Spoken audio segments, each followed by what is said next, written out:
Wir sind eine Manufaktur für kundenspezifische Service Solutions. Wir sind in der Lage, die Motoren, die aktuell im Markt sind, plus die so 30, 40 Jahre zurück immer noch laufen, zu reparieren. Und wir haben es halt gemacht, dass wir über die letzten 50, 60 Jahre im Grunde alles, was an MTU-Motoren da war, was bei uns in die Halle reinpasst, unter den Kran und auf den Prüfstand, da haben wir das Know-how gesammelt und haben das erhalten und haben geguckt, dass wir in der Lage sind, auch eben Motoren, die zum Teil 40, 50 Jahre alt sind, immer noch einerseits zu überholen, andererseits aber gegebenenfalls sogar nachzubauen, wenn das ein Kundenwunsch ist.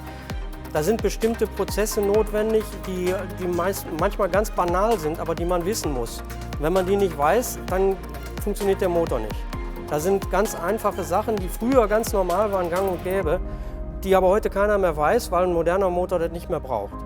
Und da muss man schon wissen, was man da tut, damit man diese Dinger überhaupt wieder aufbauen kann, respektive sogar neu bauen.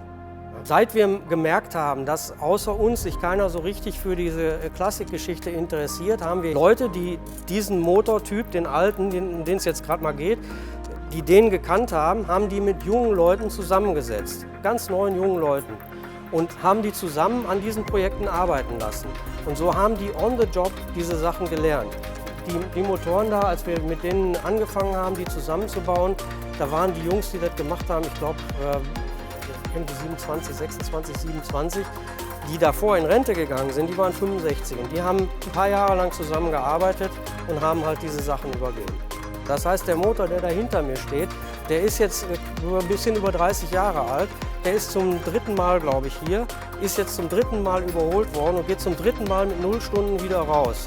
Warum geht er raus? Weil die Leistung, die der Motor bringt, nach dieser Überholung immer noch konkurrenzfähig ist. Das heißt, ich kann den selbst heute noch mit modernen, aktuellen Motoren vergleichen und der schneidet immer noch nicht schlecht ab.